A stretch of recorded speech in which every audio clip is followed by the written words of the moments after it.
कुछ टाउट्स जो रात को मीडिया पर बैठते हैं, वो हमें डराते हैं कि गोलियां चलाई जाएगी, गोलियां मारी जाएगी। डरते हो? डरते हो? क्योंकि तमाम इदारे, पाकिस्तान के तमाम इदारे, पाकिस्तान की ये जाली हुकूमत सिर्फ और सिर्फ इमरान खान को झुकाने में लगी हुई है। तमाम इदारे और ये जाली हुकूमत पाकिस्तान तहरीक इंसाफ को खत्म करने में लगी हुई है। हम अदालतों में जाते हैं इंसाफ के लिए, अदालतों के जज हमसे मिलना भी गवारा नहीं करते। जो जाली तरीके से आए हैं, जो हमारी जाली वज़रा और जाली प्राइम मिनिस्टर हैं, वो भी हमें मशवरे दे रहे हैं। आखिरकार सुहेल अफरीदी ने कर दिखाया, लाखों लोगों को लेकर सड़कों पर निकल आए।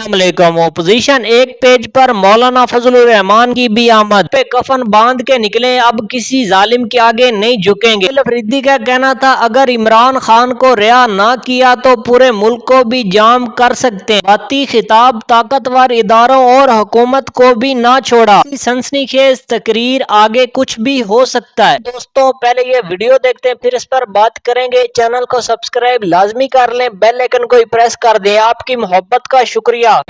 5300 अरब रुपए की करप्शन इन्होंने की है।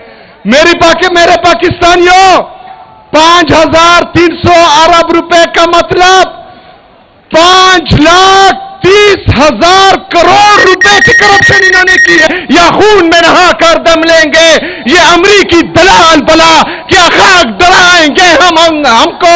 हम राह वफा के राहरू हैं, मंजिल ही बजा कर दम लेंगे। जिसे खून शहीदा से अब तक गुलरंग हुई है ये जमीन, उस खून के कतरे कतरे से तूफान उठा कर दम लेंगे। या मौत, आजादी या मौत, तो या कफन में वापस आएंगे और या आजादी लेकर आएंगे इंशाअल्लाह ताला। मुझे मशवरे देने से पहले जरा अपने सूबे का हाल देखें। जो ताजा सर्वे की रिपोर्ट बता रही है कि पंजाब पुलिस पूरे पाकिस्तान में सबसे करप्ट तरीन इदारा बन गया है। खैबर पख्तूनख्वा में हेल्थ में सबसे ज्यादा पर कैपिटा इन्वेस्टमेंट हो रही है। पंजाब सबसे नीचे है पूरे पाकिस्तान में। ये तो इनका हाल है और मशवरे हमको दे रहे हैं। सिर्फ पंजाब का नहीं, जो ऊपर बैठे हैं मरकज पर, ये मेरे और आपके टैक्स का पैसा है। लीडर इमरान खान है, वो पाकिस्तान का कबूल तरीन मकबूल तरीन लीडर है और उसने हमारी तरबियत की है। तो हम किसकी सुनेंगे? किसकी सुनेंगे? यहां पर पॉलिसी सिर्फ इमरान खान की चलेगी, यहां पर राज सिर्फ इमरान खान का होगा और अवामी राज ही इमरान खान का राज है। और ये इंशाअल्लाह ताला हम आप सबको दिखाएंगे। बातें होती हैं खैबर 5300 अरब रुपए पर, कोई भी बात नहीं करेगा। मेरे पाकिस्तानियों, पाकिस्तान का इंटरनल और एक्सटर्नल जो डोमेस्टिक कर्जा है, जो इंटरनेशनल कर्जा है, वो 80,000 अरब रुपए तक पहुंच चुका है। ये आपके जीडीपी का तकरीबन 72% बनता है। मतलब अगर आपकी टोटल जीडीपी 112 रुपए है, उसमें 80 रुपए आपने कर्ज में देने हैं। ये तो इनका हाल है। हमें मशवरे देने वाले 80,000 रुपए के हमें मकरूज कर चुके हैं। हमें मशवरे देने वाले पाकिस्तान को तबाही की तरफ लेके जा रहे हैं।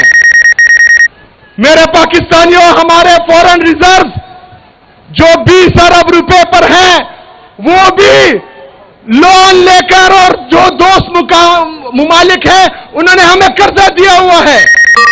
और कुछ जो तकरीबन 60 से 70% آپ کے جو ہے یہ لون اور باہر ملکوں کے جو ہے قرضے ہیں.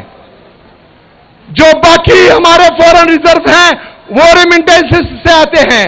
اس کا مطلب یہ ہے کہ جو ڈالر کو مصنوعی طور پر روکا گیا ہے، جس کا ریٹ اوپر نہیں جا رہا، یہ 2018 سے پہلے جس طرح عمران خان صاحب کہتے تھے کہ یہ مائنز لگا رہے ہیں، جب یہ ڈالر کو چھوڑیں گے اپنے ریٹ پر تو یہ 300 350 روپے سے اوپر چلا جائے گا.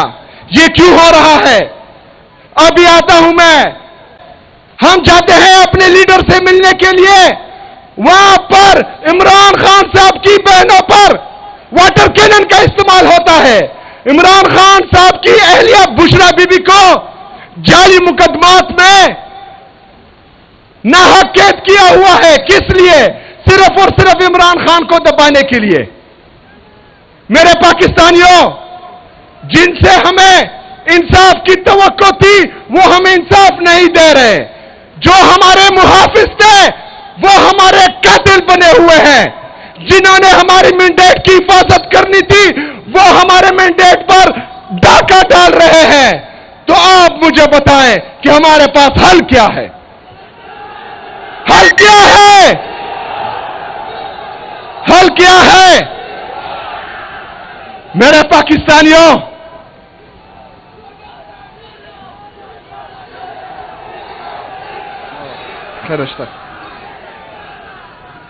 میرے پاکستانیوں، آپ لوگ ڈی چوک کر رہے ہیں.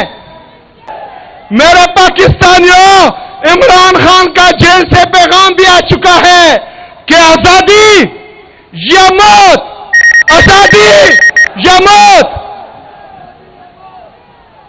تو یا کفن میں واپس آئیں گے اور یا آزادی لے کر آئیں گے انشاءاللہ تعالی.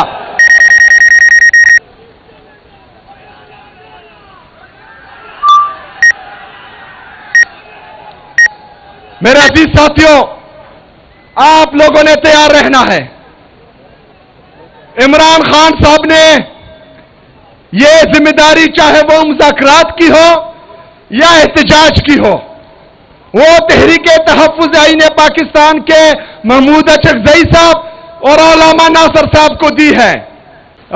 زیرو ٹالرنس فار کرپشن اور عمران خان کے ویژن کے مطابق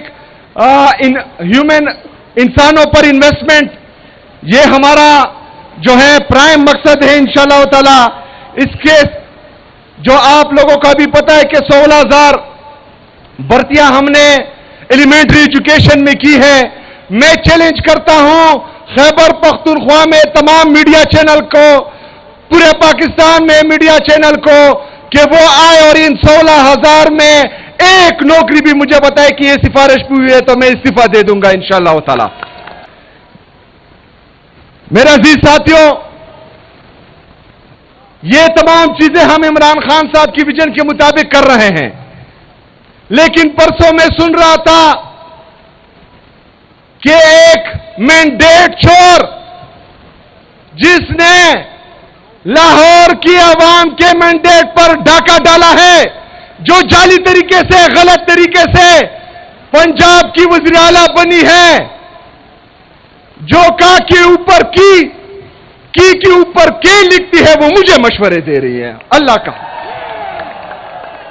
میری توبہ، مطلب کا کے اب میں سنوں گا جس کا جیسا کہ دوستو آپ نے سہیل افریدی کی تقریر سنی. سہیل افریدی کا کہنا تھا سارے طاقتور ادارے اور حکومت اپوزیشن والے مل کر عمران خان کو گرانا چاہتے ہیں. تو پیپلز پارٹی اور نون لیگ والے تب بھی گرانا چاہتے تھے جب الیکشن ہوئے تھے. ان کی پوری کوشش تھی پی ٹی آئی کا نام و نشان مٹا دیا جائے، پر پی ٹی آئی کا نہیں مٹا سکے. کہ آپ لوگ یہ بھی کہہ سکتے ہیں ان لوگوں نے خان کے مینڈیٹ کے اوپر ڈاکہ ڈالا تھا، حالانکہ پورا پاکستان کے بچے جانتے ہیں 8 فروری کو جو الیکشن इलेक्शन हुआ था, जो जीता था वो इमरान खान था।